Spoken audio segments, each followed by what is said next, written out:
BA honours part third. हम लोग पढ़ रहे थे पानीपत के तृतीय युद्ध के कारण। 2 पॉइंट मैंने आपको बताए थे। थर्ड पॉइंट हम डिस्कस करेंगे मराठों की दयनीय आर्थिक स्थिति। देखिए, मराठों का विशाल साम्राज्य था, किंतु कोई भी स्थायी राजस्व व्यवस्था नहीं थी। देखिए, जब कोई बड़ा साम्राज्य स्थापित हम कर लेते हैं तो उस साम्राज्य को चलाने के लिए धन की आवश्यकता होती है और उस धन का कोई ना कोई स्थायी स्रोत होना चाहिए।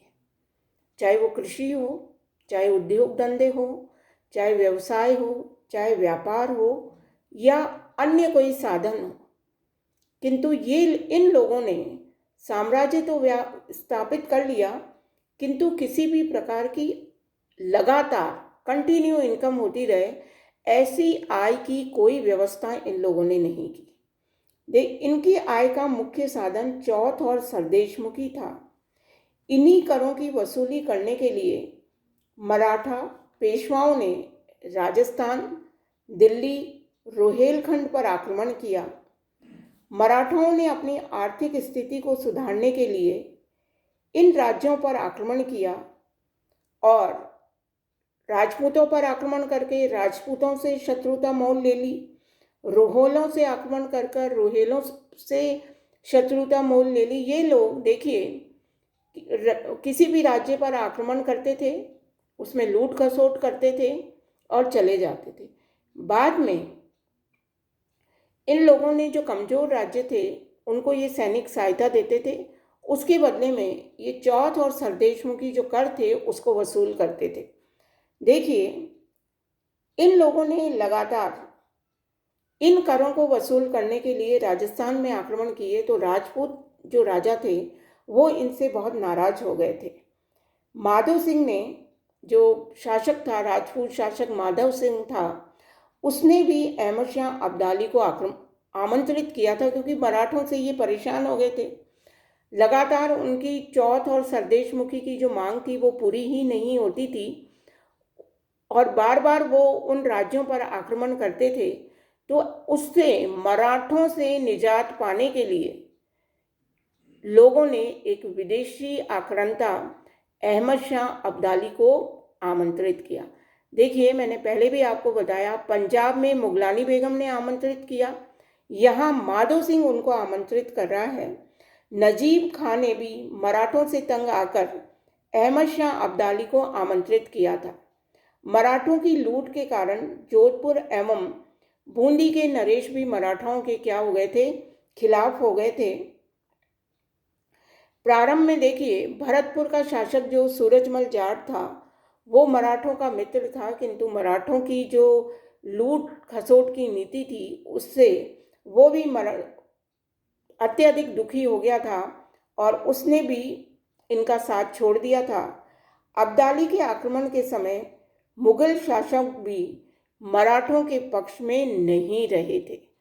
तो आप ये देखिए, मराठी जो थे बहुत शक्तिशाली थे, किंतु उन लोगों ने अपनी आय का कोई भी जरिया जो है वो स्थायी आय के जरिए को वो विकसित नहीं कर पाए। उनकी आय का जो साधन चौथ और सरदेशमुखी था, जो वो अन्य राज्यों को सहायता देने के बदले वसूल करते थे, वो उसी पर निर्भर थे।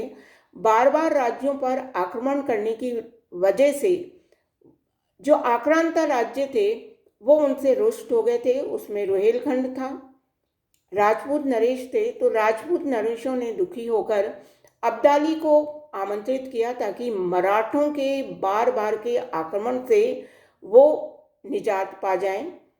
भरतपुर का शासक जो सूरजमल जाट, जो उनका कभी अभिन्न मित्र था, वो भी उनका विरोधी हो गया। यहाँ तक कि पानीपत के तृतीय युद्ध के समय मुगल बादशाह भी उनके पक्ष में नहीं था। नेक्स्ट पॉइंट देखिए, फोर्थ पॉइंट, नजीब खां व शुजाउद्दौला से मराठों के संबंध खराब होना। देखिए, जब हम कोई भी राज्य है उसका कोई बड़ा युद्ध हो रहा है तो जो युद्ध क्षेत्र है उसके आसपास जितने भी राज्य हैं, छोटे हैं बड़े हैं, अगर वो उसका सहयोग नहीं करते हैं तो वो युद्ध करने वाला व्यक्ति सफल नहीं हो सकता। देखिए, आज का ज़माना तो था नहीं कि रसद भी आ गई, जो भी चीज़ चाहिए वो आपको तुरंत मिल जाए, आप तुरंत इन्फॉर्म कर सकें। उस समय हर चीज़ के लिए महीनों लग जाते थे, महीनों सेनाएं पड़ी रहती थी और युद्ध नहीं होते थे। अब सेना पड़ी है तो आपको अन्न भी चाहिए, है ना, खाद्यान्न तो चाहिए, पशु हैं उनके लिए चारा चाहिए। तो ऐसी स्थिति में जो आसपास के क्षेत्र के राज्य हैं उनकी मित्रता बहुत आवश्यक थी, किंतु मराठों ने सब लोगों से शत्रुता मोल ले ली थी। तो देखिए, नजीब उद दौला अफगान था, तथापि प्रारंभ में वह अब्दाली का समर्थक नहीं था। 1751 में रुहेलों के संबंध मुगल सम्राट से बिगड़ गए थे। अब्दाली भारत से लौटते समय नजीब को मीर बख्शी बना गया था, ठीक है ना। जो नजीब उद दौला था वो अफगानी था, उसने अहमद शाह अब्दाली ने उसे मीर बख्शी के पद पर स्थापित किया था। 1757 में मराठों ने इमाद उल मुल्क से एक संधि करके नजीब को उसके पद से हटा दिया। मुगल साम्राज्य में जब मुगलों से आक्रमण हुआ तो अब्दाली ने नजीब उद दौला को मीर बख्शी बनाया, किंतु वहाँ पर भी मराठों ने एक गलती करी कि उसे उसके पद से हटा दिया और इमाद उल मुल्क को मीर बख्शी बनाया। नजीब रुहेलों का सरदार था, पर वह मराठों से मिलकर रहना चाहता था। सम्राट आलमगीर को भी नजीब मराठों से सहयोग लेने के लिए कहता था। वो उसका ये मानना था कि ये लड़ाकू जाति है और शांति और व्यवस्था स्थापित कर सकती है, किंतु उन्होंने उसे ही हटा दिया। 1756 में नजीब ने गाजीउद्दीन के साथ मराठों का स्वागत किया था आगरा में और एक संधि का प्रस्ताव रखा था, जिसे मराठों ने प्रारंभ में अस्वीकार कर दिया। उसके क्षेत्रों पर अधिकार कर उसे ही बंदी बना लिया। नजीब जो था वो किसी तरह मराठों के कैद से मुक्त हो उसने अब्दाली से संपर्क स्थापित किया। 1758 में अब्दाली की जो स्थिति थी वो दयनीय थी। अब्दाली इस स्थिति से निकलना चाहता था, वह मराठों से संधि करना चाहता था, किंतु मराठों ने उसके प्रस्ताव को अस्वीकार कर दिया। ऐसे कठिन समय में नजीब ने अब्दाली का साथ दिया, जिससे मराठाओं को गहरा आघात लगा। नजीब से शत्रुता जो थी वो उन्हें पानीपत के निकट ला दिया। देखिए, जब अब्दाली ने मुगल साम्राज्य पर आक्रमण किया तो उन्होंने नजीब को मीर बख्शी बना दिया। अब्दाली वापस चला गया।